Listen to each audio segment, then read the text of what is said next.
Araka izany maro ny mpanjifa eo anivon'ny Madagasikara no velotaraina vokatry ny fitokonana tanterahan'ireo mpiasa ao anatin'izany kompania mpitaterana izany. Somary nisy mihitsy moa ny savorovoro teo anivon'ny foiben'ny Madagasikara teny Analakely ny maraina teo vokatry ny tsy fahafalian'ireo mpanjifa, tsy fahafahany ihany koa mihazo ny toerana tokony andehanana. Foana avokoa ny sidin'ny Air Madagascar androany alakamisy 12 Jona. Uno hita eto amin'ny peta-drindrina manoloana ny fobe-toeran'ny kompania mpitaterana anabakabaka ity eto Analakely. Somary nisy korontana kely ny maraina teo raha ny fantatra ka voatery nidina ny varavarambe atao idiran'ny mpanjifa mba iarovana ireo mpiasa. Maro tokoa ireo mpanjifa velotaraina no tonga teny toerana ary samy manana ny heviny izy ireo. Misy ireo milaza fa amin'ny maha kompania mpitaterana malagasy azy dia tokony miantoka ny tolotra ho an'ny vahoaka na ny service public ireo mpiasa eo anivon'ny Air Madagascar.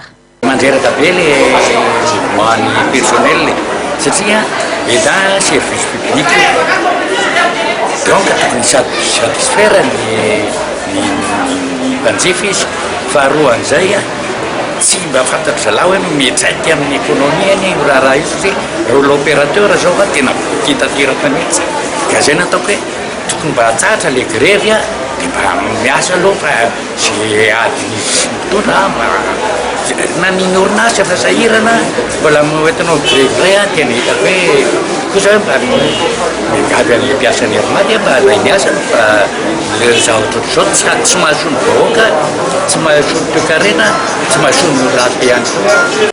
Maro ireo voatery nandeha taxi brousse avy any amin'ny faritra na dia maika hamonjy asa azy na maika hamonjy sidina miainga eto Antananarivo no ny fanafoanana ny sidina nanomboka ny faraparan'ny herinandro lasa teo. Nous, on avait un vol Tuléar-Tana le 16 qui a été annulé.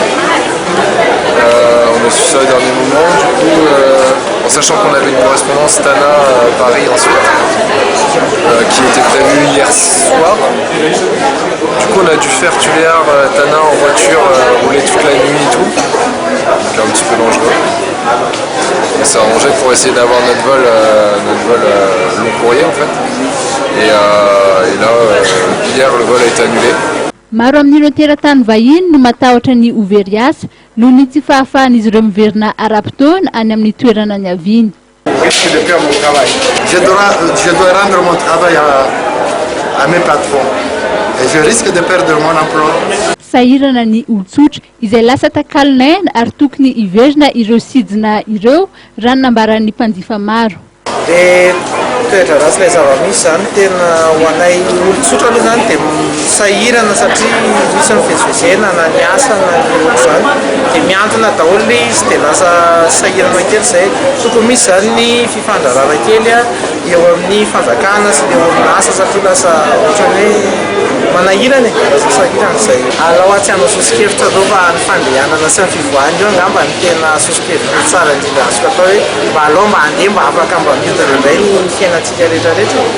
Na dia nidina zany varavarambe idirana eto amin'ny agencen'ny Air Madagascar Analakely dia nisy ihany ny fandraisana ireo mpanjifa tonga ny taraina na nanazava ny mahazo azy izay nampidirana tsikelikely tamin'ny varavarana hafa mba ahafahan'izy ireo mifandray amin'ireo mpiasa eo anivon'ny Air Madagascar.